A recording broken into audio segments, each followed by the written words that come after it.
Hi guys, this is GM with you and you're watching Trading Like a Gangster. তো already thumbnail দেখে আপনি বুঝতে পেরেছেন যে আজকে কি বিষয় নিয়ে কথা বলবো। সেটা হচ্ছে অনেকেই বলে থাকেন যে ট্রেডিং হচ্ছে হারাম। আসলে কি তাই? ট্রেডিং কি সত্যিই হারাম? So let me explain.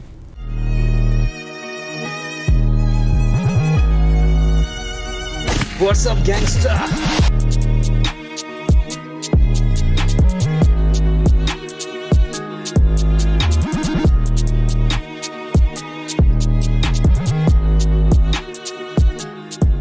Actually trading জিনিসটা কি, ট্রেডিং এ কি হয়ে থাকে? ট্রেডিং শব্দের অর্থ হচ্ছে বাই অ্যান্ড সেল, মানে কোনো কিছু ক্রয় করা এবং সেটা বিক্রয় করা। তো আমরা যারা ফরেক্স ট্রেডার আছি, অ্যাকচুয়ালি আমরা ট্রেডিং এ কি করে থাকি? আমরা কোনো একটা প্রোডাক্ট বাই করি এবং সেটা প্রফিটের সাথে সেল করি। সো আমি যদি এটা আপনাকে এক্সাম্পল দেই, মনে করুন যে বর্তমান গোল্ডের প্রাইস $100, $100। সো আমি যখন দেখলাম যে গোল্ডের প্রাইস $100, সো আমি এখানে একটি বাই পজিশন হোল্ড করলাম।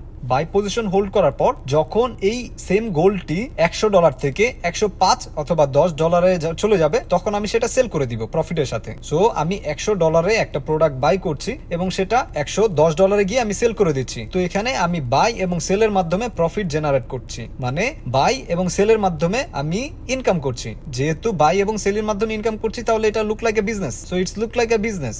বিজনেসে যেমন আপনি একটি জিনিস বাই করেন এবং সেল করেন, আমি ঠিক সেম কাজটি আমি ট্রেডিং এ করছি।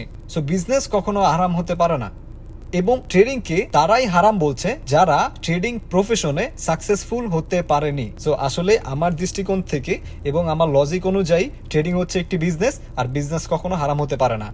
সো অবশ্যই গাইজ, আপনার মতামতটি আমাকে অবশ্যই জানাবেন। অ্যাকচুয়ালি ট্রেডিং জিনিসটা কি, আপনার দৃষ্টিকোণ থেকে আপনি ট্রেডিংকে কি মনে করছেন, যে ট্রেডিং কি আসলেই কি হারাম কিংবা হালাল? এবং ট্রেডিং সম্পর্কে সকল ধরনের নলেজ পাওয়ার জন্য অবশ্যই আমাদের চ্যানেলটিকে সাবস্ক্রাইব করে রাখবেন। কিভাবে ট্রেডিং করতে হয় এবং কিভাবে একজন প্রফেশনাল ট্রেডার হতে হয় এবং কিভাবে আপনি একজন প্রফিটেবল ট্রেডার হতে পারবেন, সকল ধরনের ভিডিও আমি ধাপে ধাপে আমার এই চ্যানেল থেকে আপলোড করব। অ্যাকচুয়ালি আমার মধ্যে ট্রেডিং সম্পর্কে যতটুকু নলেজ রয়েছে, আমি অবশ্যই আপনাদেরকে সেই নলেজটি দেওয়ার চেষ্টা করব, কারণ আমি বিশ্বাস করি নলেজ কখনো বন্টন করলে, সবার মাঝে বিলিয়ে দিলে নলেজ কখনো কমে না, বরং আরো বাড়ে। তো এর জন্য আমার মধ্যে যতটুকু নলেজ রয়েছে অবশ্যই আমি আপনাদেরকে আমার এই চ্যানেলের মাধ্যমে জানানোর চেষ্টা করব। তো অবশ্যই আমার চ্যানেলটিকে সাবস্ক্রাইব করে রাখবেন এবং ভালো থাকবেন।